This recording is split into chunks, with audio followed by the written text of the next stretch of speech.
खुलुमबाय बेयो बड'लेण्ड इंखं टेलिभिजन दिनै 1 अक्ट'बर 2023 रबिबार खालि सानसेनि बरादखौ नोंथांमोननि खाथियाव लाबोदों आं सदानन्द दैमारिया।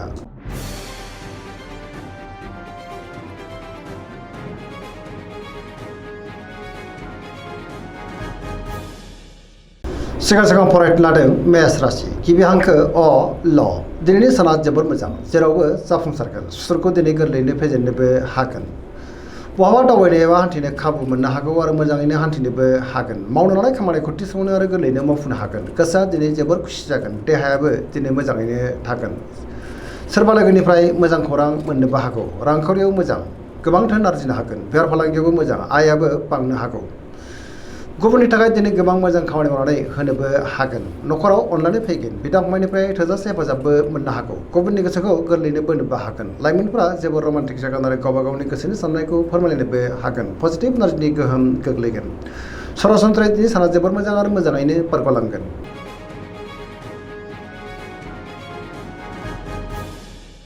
बृष राशि गिबि हांखो इ उ ब दिनैनि साना जोबोर मोजां। गोसोखौ दिनै जोबोर गोजोननाय मोनगोन। गोसोनि बोलोआ बांगोन। मावनो लानाय खामानिखौ थि समावनो आरो गोरलैयैनो मावफुंनोबो हागोन। माबा नङा माबा मोनसे मोजां खौरां मोननोबो हागौ।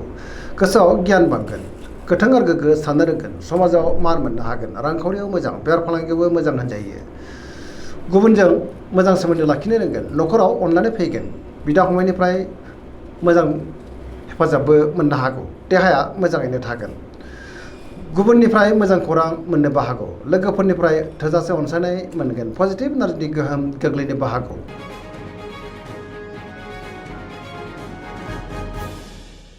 मिथुन राशि गिबि हांखो क स दिनैनि साना मोजां आरो गाज्रि गेजेरजों बाबेलांनो हागौ। गोसोआव नेगेटिभ साननाय फैगोन। गोथों आरो गोग्गो साननो रोंनाय नङा।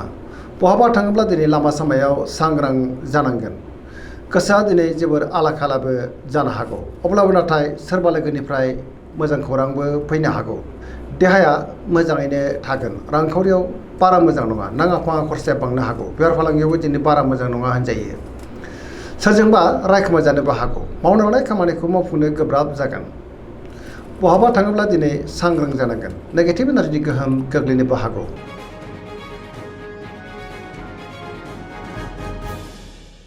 कर्कट राशि गिबि हांखो ड ह दिनैनि साना जोबोर मोजां। गोसोखौ दिनै जोबोर गोजोननाय मोनगोन। बहाबा हान्थिनो एबा दावबायनो खाबु मोनगोन आरो मोजाङैनो हान्थिनोबो हागोन।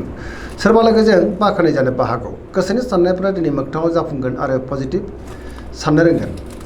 मावनो लानाय खामानिखौ थि समावनो आरो गोरलैयैनो मावफुंनोबो हागोन। रांखावरियाव जोबोर मोजां। बेफार फालांगियावबो दिनै जोबोर मोजां मुलाम्फा मोनगोन। न'खरावबो अननानै फैगोन। समाजाव लोगो लेवा बांनो हागौ। देहाया दिनै मोजाङैनो थागोन। न'खराव बयजोंबो मोजां सोमोन्दो थागोन।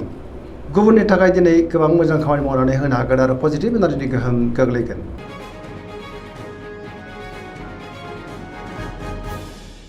सिंह राशि गिबि हांखो म ट दिनैनि साना जोबोर मोजां। गोसोआव दिनै पजिटिभ साननाय फैगोन। गोथों आरो गोग्गो साननो रोंगोन। गियाननि आंखाल जानाय नङा। मावनो लानाय खामानिखौ थि समावनो आरो गोरलैयैनो मावफुंनोबो हागोन। सोरबा लोगोनिफ्राय थोजासे हेफाजाबबो मोननो हागौ। गोथों आरो गोग्गो साननो रोंगोन। बहाबा दावबायनो एबा हान्थिनो खाबु मोनगोन। रांखावरियाव मोजां बेफार फालांगियावबो मोजां होनजायो। सोरजोंबा बाखनाय जानो हागौ। गुबुननि थाखाय मोजां खामानि मावनो हागोन। देहाया मोजाङैनो थागोन।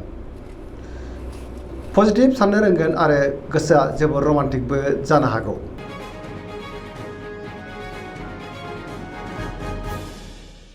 कन्या राशि गिबि हांखो फ थ दिनैनि साना मोजां आरो गाज्रि गेजेरजों बाबेलांनो हागौ। गोसोनि साननायफ्रा देबार नांनोबो हागौ। गुबुनजों मोजां सोमोन्दो लाखिनो गोब्राब जागोन। सोरजोंबा रायखोमा जानोबो हागौ। नेगेटिभ साननाय फैनोबो हागौ। गोथों आरो गोग्गो साननो रोंनाय नङा। गियाननि आंखाल जानोबो हागौ। रांखावरियाव बारा मोजां नङा। नाङा फाङा खरसाया बांनो हागौ। बेफार फालांगियावबो दिनै बारा मोजां नङा होनजायो। देहाया मोजाङैनो थागोन। अब्लाबो नाथाय जानाय लोंनायाव सांग्रां जानांगोन। सोरबा लोगोजों रायखोमा जानोबो हागौ। गोसोनि साननायफ्रा देबार नांगोन आरो सोरजोंबा दान्थे बिदान्थे एबा एना एनिबो जानो हागौ। सांग्रां जानाया गाहाम।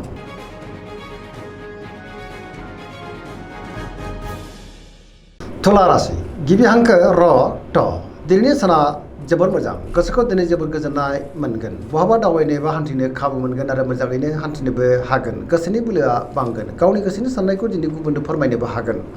मावनो लानाय खामानिखौ थि समावनो आरो गोरलैयैनो मावफुंनो हागोन। देहाया मोजाङै थागोन। रांखावरियाव मोजां, बेफार फालांगियावबो मोजां होनजायो। सोरबा लोगोनिफ्राय थोजासे हेफाजाबबो मोननो हागौ। गुबुननि गोसोखौ दिनै गोरलैयैनो बोनोबो हागोन। लोगोफोरनिफ्राय थोजासे हेफाजाब मोनगोन। गोदान थांखि लानो रोंगोन। सेंग्रा सिख्लाफ्रा जोबोद रमान्टिक जागोन आरो गावबा गावनि गोसोनि साननायखौ फोरमायलायनोबो हागोन। पजिटिभ एनार्जिनि गोहोम गोग्लैगोन।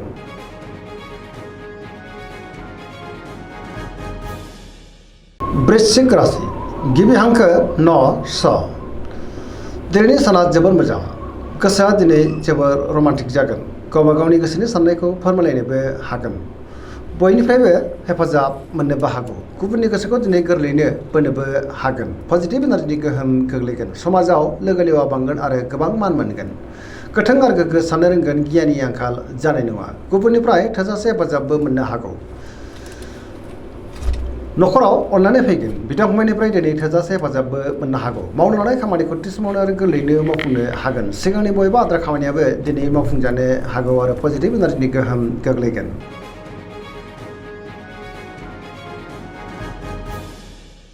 धनु राशि गिबि हांखो ध फ भ।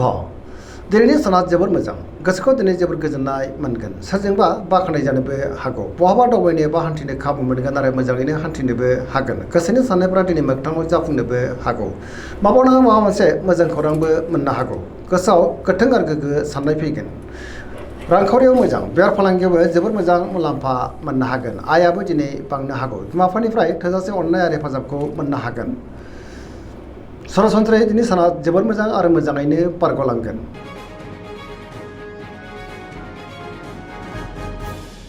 मकर राशि गिबि हांखो ख ज।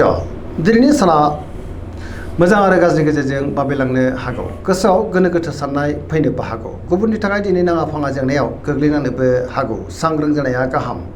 रांखावरियाव मोजां, बेफार फालांगियावबो मोजां होनजायो। अब्लाबो नाथाय खरसायाबो बांनो हागौ। देहाया दिनै बारा मोजां थानाय नङा। गोबां रोखोमनि देहायारि जेंनाजों मोगा मोगि जानांनोबो हागौ। जानाय लोंनायाव सांग्रां जानांगोन। सेंग्रा सिख्लाफ्रा दिनै जोबोर रमान्टिक जागोन आरो गावबा गावनि गोसोनि साननायखौ फोरमायलायनोबो हागोन। फरायसाफ्रा दिनै फरायनायाव गोसो दुंखांगोन आरो मोजां फिथाइ मोननोबो हागोन।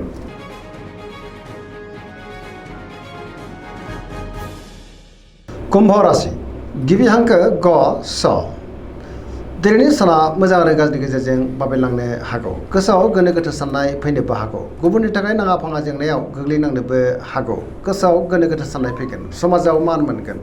गोबां मुंदांखा सुबुंजों दिनै लोगो मोनलायनोबो हागौ। रांखावरियाव मोजां, अब्लाबो नाथाय खरसाया बांगोन। बेफार फालांगियाव मोजां होनजायो। देहाया दिनै बारा मोजां थानाय नङा। गोबां रोखोमनि देहायारि जेंनाजों मोगा मोगि जानांनोबो हागौ। जानाय लोंनायाव सांग्रां जानांगोन। गुबुननिफ्राय हेफाजाब मोननो हागौ। बिमा बिफानि अननाय आरो बोरखौ मोननो हागोन। अब्लाबो नाथाय नेगेटिभ एनार्जिनि गोहोमबो गोग्लैनो हागौ। सांग्रां जानाया गाहाम।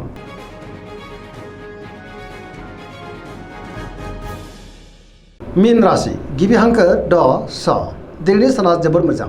समाजाव लोगो लेवा बांगोन। बहाबा दावबायनो एबा हान्थिनो खाबु मोनगोन आरो मोजाङैनो हान्थिनोबो हागोन। गोसोआव पजिटिभ साननाय फैगोन। गोथों आरो गोग्गो साननो रोंगोन। गोसोनि बोलोआ बांनो हागौ। गावनि गोसोनि साननायखौ दिनै गुबुननो फोरमायनोबो हागोन। देहाया मोजाङै थागोन। अब्लाबो नाथाय जानाय लोंनायाव सांग्रां जानांगोन।